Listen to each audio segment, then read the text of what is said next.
40 outstanding cooperators were recognized for their stellar contributions to the country's cooperative credit union movement during an awards ceremony at Government House last evening.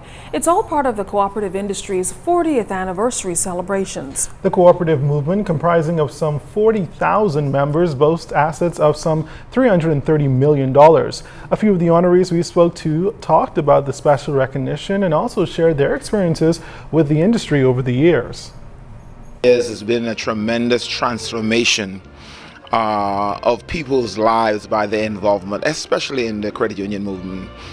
So many persons who were not able to be benefited by the regular commercial banks were lifted from their economic doldrums to a livable standard of living. It's a fitting end to a long career.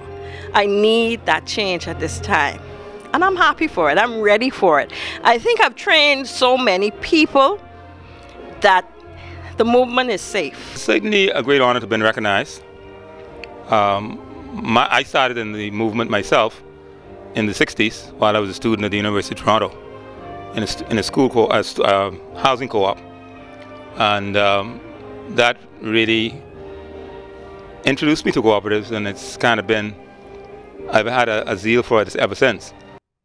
Minister of Agriculture and Marine Resources, the Honorable V. Alfred Gray, applauded the honorees for their service in shaping the economic fabric of the country. Your having been nominated for these distinguished awards speaks to the work that you've done. And if the Bible is to be believed, and I know it ought to be, your work will speak for you. Former athlete, educator, and Deputy Prime Minister Cynthia Mother Pratt is now a two-time author. In front of an intimate group at the British Colonial Hilton last evening, she released her latest book called An Ordinary Woman from the Heart of the Inner City. Pratt says this book is much more personal than the first, as it gives insight into her life as a young girl growing up in the inner city. You must find ways to motivate them, get them involved.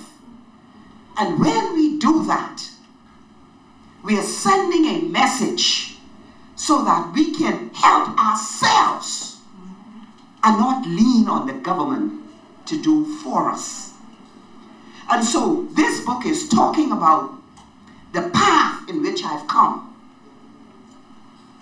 how I arrived at a certain point in my life. It was not anything I sat down and sketched out on a map. Deputy Prime Minister, the Honorable Philip Davis, former parliamentarian and close friend Ruby Ann Darling, and Bahamas Union of Teachers President Belinda Wilson were just some of the prominent well-wishers on hand at Thursday's book signing, all speaking very fondly of the nation builder. The book is expected to be sold here in the Bahamas, the United States, and Canada. How good it is. Mother would sit down and record the incidences of her life that would be but a distant memory. But for the fact that she has recorded it, and my grandchild, some years from now, could read and not just and picture what it was, how she, as a barefoot girl, dancing out of the straw market, could rise and ascend to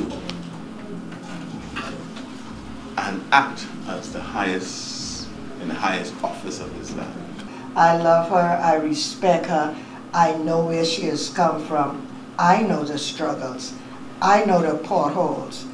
I'm really proud this evening of Mother, and I've known her now almost all of my life. And she's really been a great influence on me. More than 24 lucky students received brand new laptop computers Friday to assist in their educational pursuits. For the last 12 years, President of Electro Telecom Limited, Paul Smith, has given generously to students on this island, assisting them with those computers. This year, 2 students were selected from 12 schools within the Northwestern and Northeastern districts. Minister of National Security, Dr. Bernard Nottage, and Youth, Sports and Culture Minister Daniel Johnson were both on hand for the presentation at police headquarters today. You're not going to do well in school because you're lucky. You're going to do well in school because you pay attention, because you go to school, and because you work hard at it. Some people don't have to work so hard, and others have to work very hard. But you make sure that you be in the lot who go to school, who stay in school, and who make something out of yourself. Can be the world's greatest, what they sung about earlier, but be the greatest you, and you'll find no one could be better than you at being you. Now, we spoke with a few of the students who were grateful for Smith's gifts to them. They say it'll be put to good use. Well, it's kind of great because I always wanted my own laptop because I'm always using my mom's and my sister's laptop. Honor to be selected out of many of my school. I worked hard to reach this point, and I'm really glad that I have made it. It feels very rewarding, very special. I feel great that my hard work has paid off, and so my sister won't have to be bothering me anymore. That's a good reason, I guess. I only put it to good use for true. I think you will. Well, stay tuned. Family Island news is still to come.